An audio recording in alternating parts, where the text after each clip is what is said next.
Hey everyone, it's Marge for Rocksmith Discover, and I'm here with Tosin Abasi.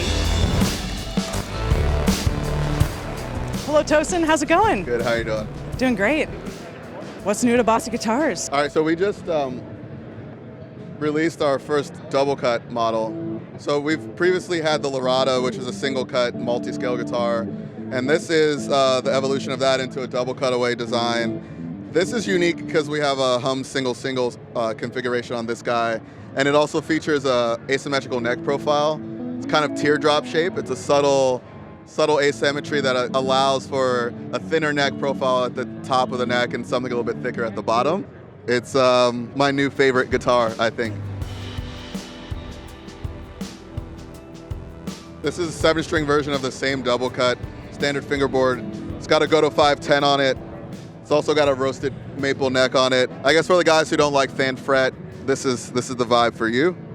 You are the musician to ask about this. What is the benefit? Why might someone be interested in getting into playing a multi-scale neck or a fan fret neck?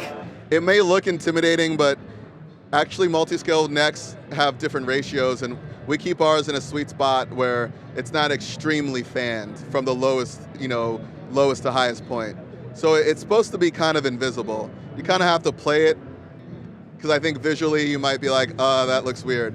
If you were to take your hand like this and pretend there was a guitar neck there, and you move it that way, you naturally do kind of arc. There's a bit of a fanning to the motion, and that fanning is because you're combining different scale lengths on the same neck.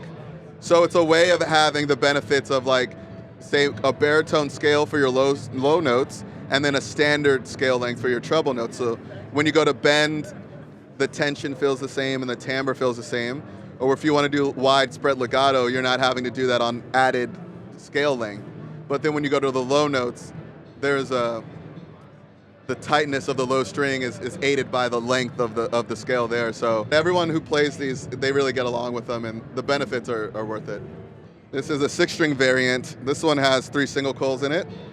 These are all Fishman Fluence pickups. And this also has a Goto 510 floating trem on it.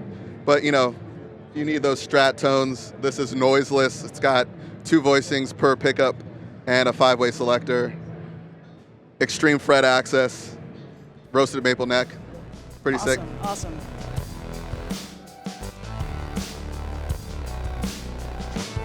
I wanted to ask about the shape of the guitar body, because it feels like it's familiar, but there's like a very organic, sculptural component to it. Yeah, I'm glad you brought that up. I mean, this is our original shape, the Lorada. This is our T-style variant. This sort of single cut design harkens back to things like a Les Paul or a Telecaster. But this bottom carve and how thin the body is, and there's some more modern sort of characteristics to it, but I do like that sort of balance between familiarity and sort of really forward thinking. When you're practicing for hours on end, it matters how heavy the guitar is and how much work it requires to get to the notes you want. And so the whole design is meant to interface with the body. If you notice, the neck is actually quite deep into the body of the guitar. So the overall width is actually reduced. So you're not like this as much as you're a bit more centered. And then that seating position allows for you to center the guitar as well, as opposed to keeping it on one lap. And if you had one piece of advice for someone who's just picking up a guitar for the first time, what would your advice be to approach it? I've answered this question different ways, but I kind of think if you're picking up the guitar for the first time, choose a song that you love, that you think you can figure out eventually, and set that as your first goal, because ultimately making music is the reason you got into the guitar. And so you should probably go straight to being able to play something you already like. And then I think from there you can work out the scales and the technique and stuff like that. All right, awesome. Tosin Abasi, this has been incredible. Thank you so much. Thank you.